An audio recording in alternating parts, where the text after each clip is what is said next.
Greetings YouTube and welcome back to another video. I know it's been a while, but for whatever reason I've just not had the motivation to upload content. But I'm feeling a bit more motivated, so today I thought I'd come on and do a vlog. I don't know how long this vlog will be, but it's a vlog nonetheless.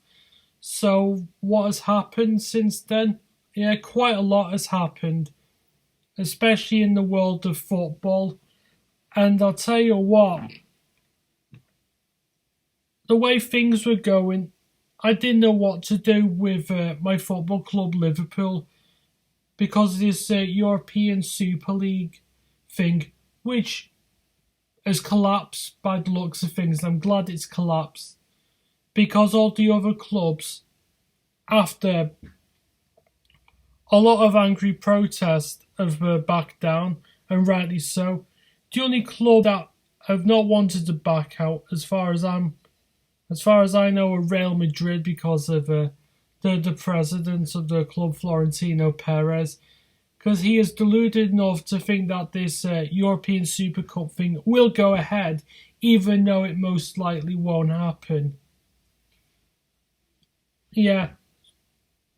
So for the clubs that have backed out, I congratulate them. But to be honest with you, the owners, the greedy owners, whether it be the Glazers, Stan Kroenke, and the FSG for Liverpool, the owners of them clubs should be ashamed of themselves, because you could tell that they really wanted this European Super Cup thing to go ahead, because that way they'll get even more money than what they already have. They're fucking rich enough, so why do you want to be even more greedier than what you already are? It's not like you're skint or anything. I know you could say that, yeah, the FSG apologised, but as far as I'm concerned, they can stick their apology where the sun don't shine, because as far as I'm concerned, they only apologise because they got caught out. They didn't want to get caught. Had they not been caught, they probably wouldn't have even apologised. Yeah, I seen the video of John Henry, the owner of Liverpool, apologising. And if you ask me, his apology just didn't sound very sincere. It just sounded very half-assed. Because if he truly loved Liverpool, if he loved Liverpool Football Club rather than his business, then obviously he wouldn't have agreed to this European Super Cup thing going ahead in the first place. He wouldn't have agreed, but as I say, I'm glad it's got sorted. Yeah, the Glazers have not apologised. Well, Malcolm Glazer, he's not apologised for what he's done. And of course, Stan Kroenke hasn't apologised to Arsenal fans. And you know, I absolutely cannot stand Man United and Arsenal. I don't really like them clubs personally. But you got to feel sorry for the fans because they love their football club. They really, really do. They don't want their club to be ruined by money. And unfortunately for Arsenal, things haven't gone very well for them this season. Especially what happened last night in the Europa League against Villarreal. And you know what? Yes, I know they have a lot of problems going on, but I gotta be honest with you, Arteta has to go. If he's still got a job by the end of this week or the end of this season, then I'll be very surprised. But if the Kroenkes don't get rid of Arteta, they clearly don't care. In fact, to be honest with you, they don't care anyway about the fans. They only care about their business. I know, I understand in the business you gotta make money, but can't you put aside? But can't you just put aside the greediness and think of the people who supported the club through thick and thin, like what's happening now? They've been knocked out of the Europa League by Villarreal and by the former employee Unai Emery. I know I shouldn't really be talking about other football clubs because I'm a Liverpool supporter, but the thing is, fans come first. Football wasn't originally all about the money. It wasn't about the dough. Years ago, football was just a passionate sport. You know, two teams playing against one another with a football, and because it was a fun game, it got people involved, as in like not just involved in the game, but as part of like as spectators. They loved the game because it's something fun. It's something fun to watch, but the fun is being sucked out of the fun is being sucked out by these greedy bastards who don't even know what football is, even if it bit them in the backside. If they knew what football was, and if they cared for the sport, they would probably be in the same. They would probably be in the same boat as the true football supporters, but unfortunately, greed just gets in the way and it makes you blind. It makes you blind with selfishness. But yeah, speaking of Arsenal, Mikel Arteta, if you ask me, has to go. I'm sorry. If you ask me, he should have been sacked after losing 3-0 at home to Liverpool. And let's be honest with you, Liverpool have not had the best season at all. Dare I say it's been very, as far as I'm concerned, a very disappointing one. Not necessarily because of injuries, just results, performances have just been under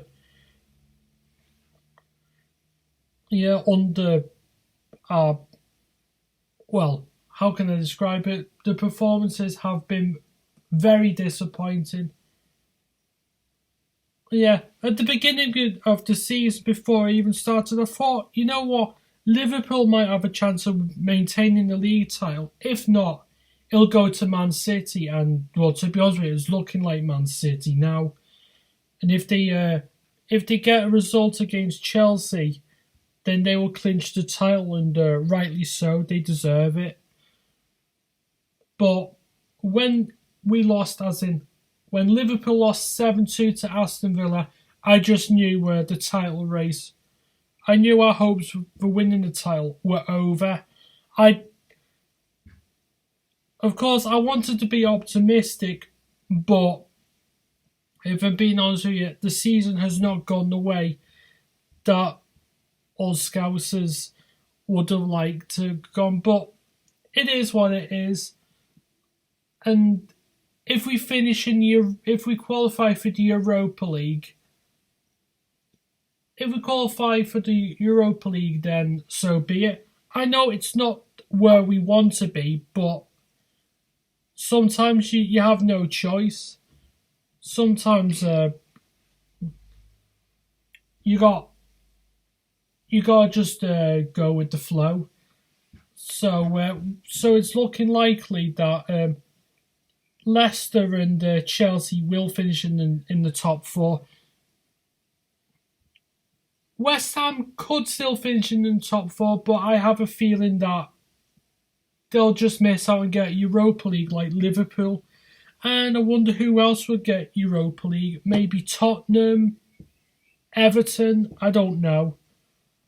I think it'd probably be Spurs, but I have no idea.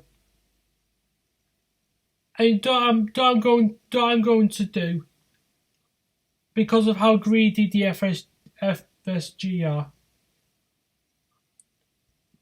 Yeah, FSG, not FFG. What the hell am I on about? Yeah, because of the greediness, I will not be buying the new Liverpool home kits or the new Liverpool kits for next season, because you're basically giving them more money.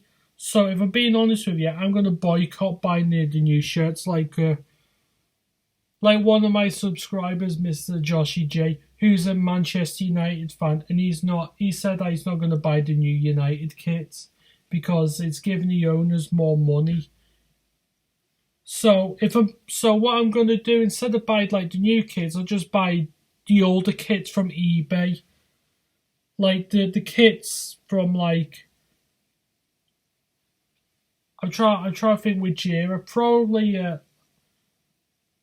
from like the 90s and early 2000s, I'd say. Back when the club wasn't invested by these American owners. I know the owner said, owner, what's the baseball team? Oh yeah, that's it. Boston Red Sox. Yeah, they own them. But do they? But I wonder if they care about the Red Sox. I'm not sure they do because clearly they don't care about Liverpool. I know some person said that the owner had the balls to apologise. He didn't have the balls at all. I'm sorry. If he had the balls to apologise, it would have been genuine. His apology would have been genuine, but it clearly wasn't. I think that's enough of the football talk for now. So yeah, right, I might talk about games because I'll be here all day talking about the football, and I'll probably put you all to sleep.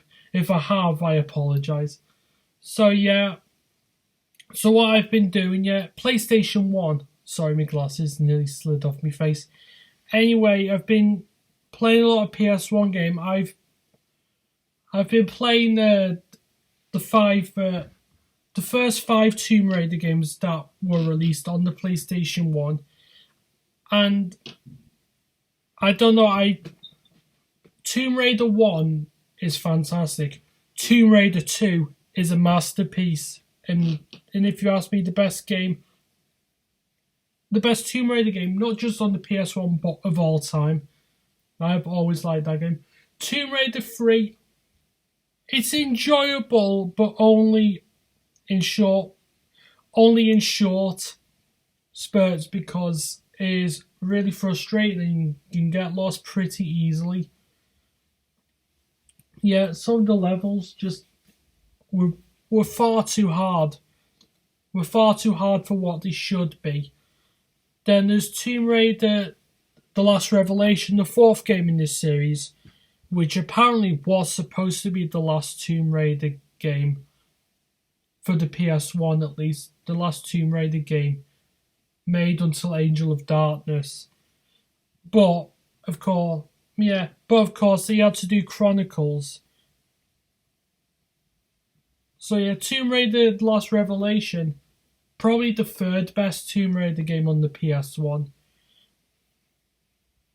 Yes, it's really hard, probably one of the hardest in the series. But it's a better game than Tomb Raider 3. A better game. I don't know what it was with Tomb Raider 3, where the level design was just, I don't know.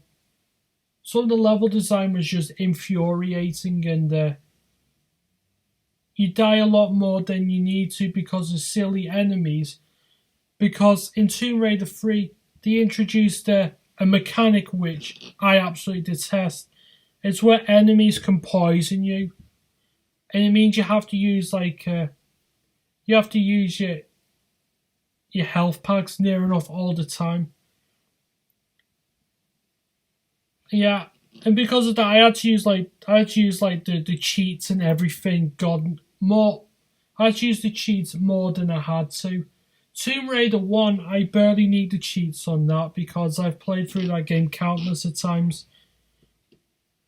Tomb Raider 2, I will admit, I do use the all weapons cheat on that because not only does it make the game easier, but the weapons are far better. in that game than they are compared to Tomb Raider 1. You get the grenade launchers, automatic pistols. Yeah, the Magnums were great in the first Tomb Raider, but the automatic pistols in Tomb Raider 2 were just were better to use. The M16, the machine gun, which is only good for long range enemies, like enemies from a long distance. But if an enemy is standing close to you or a bit closer, then its aim isn't as good. It's a bit slow. So if you mainly see me play Tomb Raider, I'll mostly use the shotgun and the Uzis because I find them to be the most versatile. Yeah, the grenade launcher is fantastic. Probably the best weapon, but don't overuse it because you're gonna run out, and ammo for that is very limited. Unless you use the weapons sheet where you get like loads of ammo. Yeah, you get loads of health packs too, but I only really use the health. I only use the health packs when I really need to. I don't just use them for the sake of it, and then when I get to a certain part and I don't have enough health packs, I'm gonna be in serious trouble.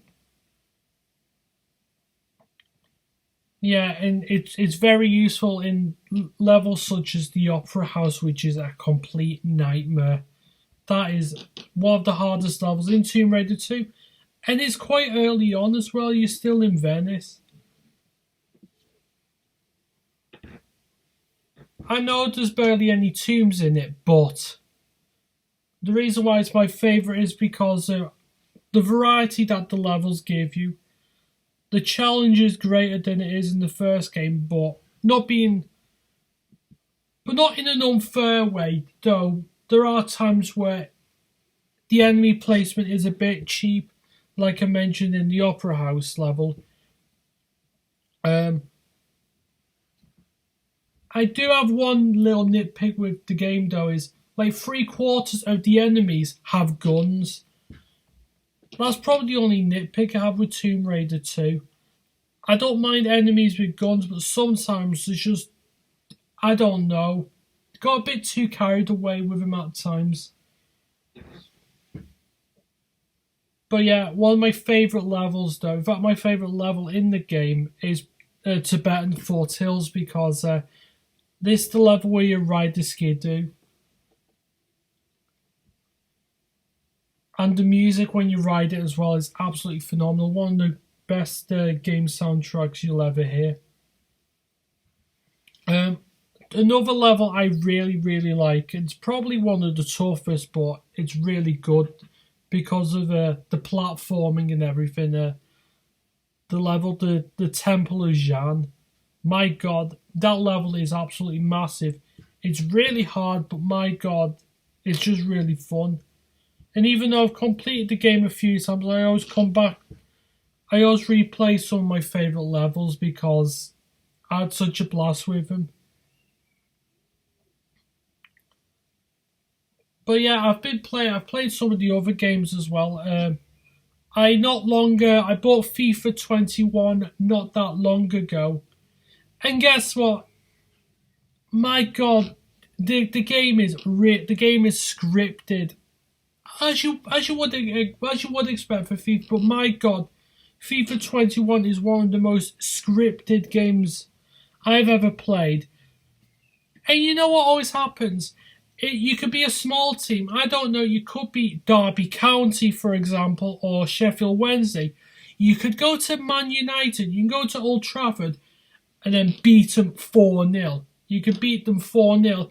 And then you play Cheltenham Town in the FA Cup, and you get knocked out by them. It's always the way. It's always the smaller teams that cause you the most problems. And if they say that FIFA is realistic, if that's what you call realistic, then Cheltenham Town will be Man City, and Man City will be Stockport County. To be honest with you, City did play Stockport County in the late 90s when they had a bit of bit of a miserable time. But yeah, how is it that smaller teams from League One and League Two are more threatening and more difficult to beat than the champions of Europe, like Bayern Munich? Well, they won't be the champions because they got knocked out. So it's an all-English Champions League final between Chelsea and Manchester City. Who will win? We'll find out, but I don't know what it is about FIFA 21. Don't get me wrong, the game is functional and it does play well for the most part, but a lot of the scripting, though, it puts you off from playing it for a while. It puts you off.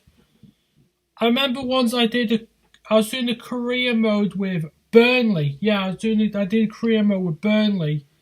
Yeah. And what happened was we were playing Liverpool away, which was one of the easiest games I've ever played. And then we played Chelsea, beat them 2-0. And you'd think, oh yeah, we've got an easy... Yeah, so we're in the FA Cup. Yeah, the first game of the FA Cup is against Burton Albion.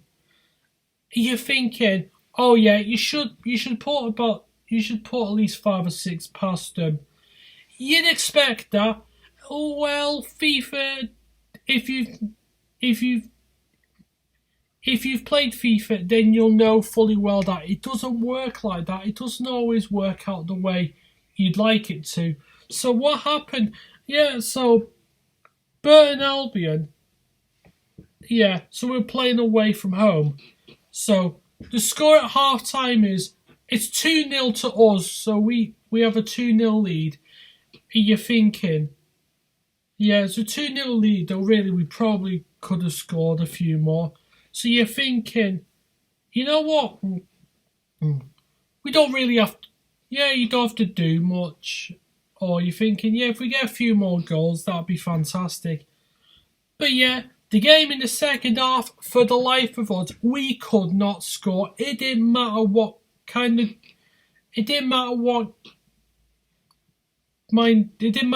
distance I tried to hit the ball from. It didn't matter if I was trying to go for a tap in, a long range volley, a finesse shot. It didn't really matter. Whatever I did in the second half, nothing worked. Still 2-0. 75 minutes. Yes, with 75 minutes on the clock. Yeah, so Burton, all of a sudden, then score. To be honest with you, the first goal they scored, it was a good goal. I couldn't stop that. I thought fair play. So they're giving us a bit of a tough game. And then we were then awarded a penalty, which, for whatever reason, it hit the crossbar even though I pressed the button, or pressed the buttons where you'd expect it to go in. So yeah. It was approaching stoppage time. We weren't far off. I thought, looks like we've won the game. Then, 89th minute, Burton equalise. Yeah, because for whatever reason, my defenders just didn't know how to defend, even though I used substitutes. So the score's level. So we're now in stoppage time. We're like, oh, for fuck's sake, we're gonna have to go into. Looks like we're going to have to replay them, which wasn't what I want, which was not what I would have liked. Oh, but it gets interesting, yeah. Virtually the last kick of the game, Burton make it 3-2, and you know what? At this point, I'm like, nah, forget it. I'm not playing FIFA no more. I am not playing it anymore. If you're going to cheat me, if you're going to treat me like that, then forget it. So I stopped playing the game for a couple of days. Because it was a game, we had like, God knows how many shots on target. Burton, how many shots did they have on target? Oh yeah, they only had about... Yeah. Yeah, we had like we had like over 30 odd shots, for example. Burton only had like 4 or 5. Yeah, we created more chances, we did everything, and then the game in the second half just it didn't matter what I did. It was a game that we should have won, but we got knocked out because of EA scripting. Maybe if we had a few more chances in the first half, we could have absolutely blown them out of the water. But as soon as you're not clinical, enough, that's when the EA scripting kicks in. And my God, does it kick in big time? Well, it's not as bad as the time. I can't remember which FIFA game it was. I was playing. It was Liverpool versus West Ham. Yeah, we were playing away at Upton Park. Yeah, this was on one of the older FIFA games before West Ham moved to the London Stadium, which was the Olympic Stadium. Yeah, we had a 4-2 lead at half time. And then, for whatever reason, again, the FIFA scripting kicked in big time. So West Ham the score was 4-4. And then one of the West Ham players, I can't remember who it was, they dived in the penalty area. I swear, I kid you not. One of the Liverpool players got sent off.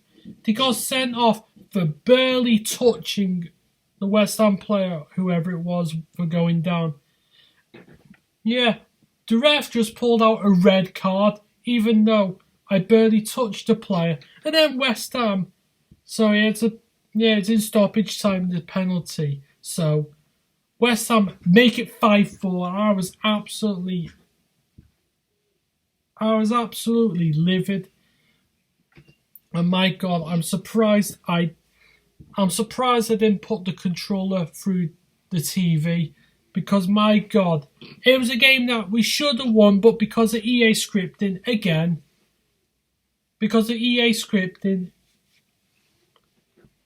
I lost. And it's always the way. It doesn't matter. Yeah, the scripting, it happens. It doesn't matter whether you're playing Ultimate Team, online, offline, whatever. It doesn't matter. The scripting in FIFA, it'll always happen. I enjoy FIFA when it doesn't script, but it's not very often when it behaves itself. My goodness, I've never been so frustrated in my entire life. But anyway, enough of the FIFA talk. So recently, I've just been in the mood for listening to video game music. I mean, who doesn't enjoy video game music? So, I know I've been listening to a lot of soundtracks on the PS1. One of the best soundtracks I've heard on the PS1. One of my favourite PS1 soundtracks of all time is from the Toy Story 2 game. Every song in that platform is absolutely fantastic.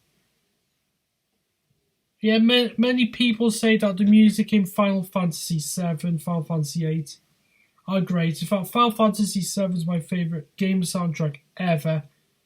But I'll tell you what, games like Toy Story 2, Ape Escape, Crash Bandicoot, Tomb Raider, they don't come far off at all. But I'll tell you which console, computer, if I'm being honest with you, has some of the most incredible music, and that is from the Commodore 64. If you haven't heard Commodore 64 music, or C64 music, then Google it, you will not be disappointed. There are loads of great composers for that console, such as Rob Hubbard, who's my personal favourite. What other composers are there? Martin Galway, Jerome Tell, David Whittaker, Jonathan Dunn. There's loads. If there's one Commodore 64 soundtrack I urge you to listen to, it's from the game Monty on the Run, which is composed by Rob Hubbard, who I just mentioned. One of the best video game songs you'll ever hear. and it came from 1985 or something. Well, around that time anyway. But I tell you what, look up Commodore 64 music if you haven't. Amiga music, yeah, some absolute quality tunes on the Amiga, such as Turrican 2, the Chaos Engine, Zool, the Lotus games. Try to think of other ones. Oh, Shadow of the Beast, which is absolutely phenomenal. Hybris. Yeah, there's plenty to choose from. There's a massive plethora to choose from. And I'll tell you what, it gives some of the more popular video game songs a good run for their money. And dare I say, some are actually better than some of the more well-known ones. I'd suggest checking them out. Anyway, it's been a while since I last did one of these streams. I hope you've enjoyed this video, and I'm hoping that I could do more, but when, I won't know. Until then, I hope you all have a good day, stay safe, and I shall see you very soon. Sayonara.